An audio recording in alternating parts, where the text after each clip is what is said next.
70 साल की एक बूढ़ी औरत है शाहपुर कमाल इलाके में। 4-5 नौजवानों ने इज्तिमाई तौर पर उसके साथ ज़ना बिल जबर किया है, रेप किया है और उनके कान के सोने की बालियां लूटी है इन लोगों ने। और उससे भी शर्मनाक बात यह है कि उसके शर्मगाह में मैंने बुरी तरीके से वो किया है इन लोगों ने, मैंने बोलने के लायक नहीं है। छपड़ा में जाकिर कुरैशी एक जटिले नौजवान को मॉब लिंचिंग की गई।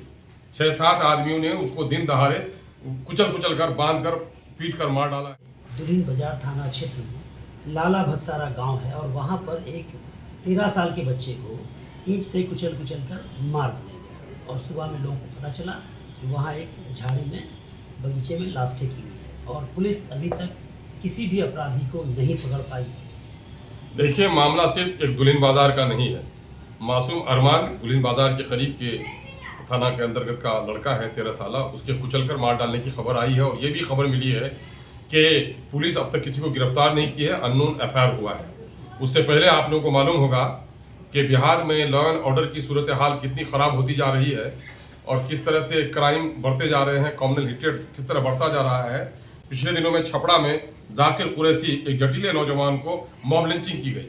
6-7 आदमियों ने उसको दिन दहाड़े कुचल कर बांध कर पीट कर मार डाला है और वहाँ भी सिर्फ उसका मर्डर का केस है ना हुआ है, तो मॉब लिंचिंग के दफात उस पर नहीं लगाए गए हैं। फिर यही मामला है कि इश्तियाक नाम के एक लड़के को वहाँ पर भी गोलियों से छलनी किया गया है शाहपुर कमाल में।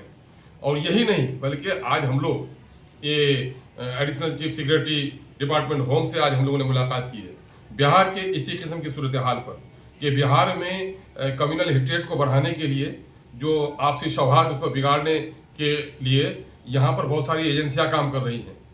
और कहीं दाढ़ी को, कहीं टोपी को निशाना बनाया जा रहा है, कहीं प्रोफेट मोहम्मद सल्लल्लाहु अलैहि वसल्लम को निशाना बनाया जा रहा है, कहीं अल्लाह के नाम को गालियाँ दी जा रही है, कहीं कुरान के पर्चों के साथ बेहुरमती हो रही है।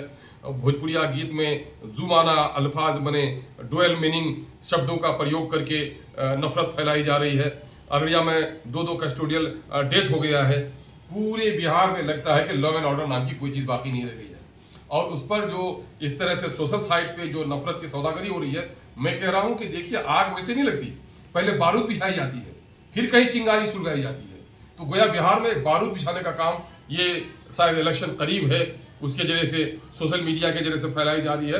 इसको हम लोगों ने बहुत ही नोटिस लिया है और आज हम लोगों ने एडिशनल चीफ सेक्रेटरी होम से मुलाकात करके इन तमाम बातों को कहा है और ये भी शिकायत की है कि साहब, बिहार का जो साइबर सेल है वो बिल्कुल सोया हुआ है। लोग उसे शिकायत करते हैं, उस पर कोई एक्शन नहीं होता है, लोगों से बात नहीं हो पाती है। और साइबर ठगी का मामला हुआ हो या साइबर क्राइम का मामला हो या सोशल मीडिया के जरिए नफरत फैलाने वाला माहौल हो, दिन ब दिन बिहार में बढ़ता जा रहा है। वो किसी एक शायर ने बड़ा मशहूर जुमला मैं अक्सर दोहरा के कहता हूँ, सरहद पे तनाव है, लगता है चुनाव है। तो बिहार में चूंकि चुनाव की आमद हो रही है, तो कुछ पार्टियां जो हैं वो तमाम तर नफरत का सौदागरी कर रही हैं। आज हम लोग एक डेलीगेशन के साथ मिले हैं बाज़ाब्ता। हमारे पार्टी के जो जनरल सेक्रेटरी हैं जनाब आफ्ताब अहमद इंजीनियर साहब भी शामिल हाल थे, जनाब भाई एडवोकेट आदिल हसन साहब जो हमारे पार्टी के नेशनल स्पोक्समैन हैं वो भी शामिल थे और कई नौजवान शामिल थे। हम लोगों ने जाकर पूरी बातें तफसील से कही हैं और बताया है कि इस पर कार्रवाई कीजिए। और ये मामला है। और ये अभी एक दर्दनाक खबर और सुना आज कि 70 साल की एक बूढ़ी औरत है शाहपुर कमाल इलाके में। 4-5 नौजवानों ने इज्तिमाई तौर पर उसके साथ ज़ना बिल जबर किया है, रेप किया है और उनके कान के सोने की बालियां लूटी है इन लोगों ने। और उससे भी शर्मनाक बात यह है कि उसके शर्मगाह में मैंने बुरी तरीके से वो किया है इन लोगों ने, मैंने बोलने के लायक नहीं है। तो ये सारी बातें हो रही हैं। पुलिस पर क्या कहें? और मैं तो पुलिस पर क्या कहूँगा, मैं तो माननीय मुख्यमंत्री से कहना चाहता हूँ कि आपने वादा किया था, वचनबद्धता की बात कही थी कि साहब हम क्राइम को बढ़ने नहीं देंगे, कम्युनलिज्म को बढ़ने नहीं देंगे और करप्शन को बढ़ने नहीं देंगे।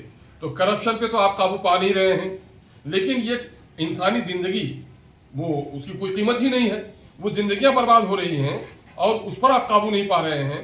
तो कम से कम अपनी वचनबद्धता पर मुख्यमंत्री को कायम रहना चाहिए और माननीय मुख्यमंत्री को समझना चाहिए, या उनके जो हमदर्द लोग हैं, उनके जो सिंपैथाइजर्स हैं, उसको समझना चाहिए कि अंत भला तो सब भला।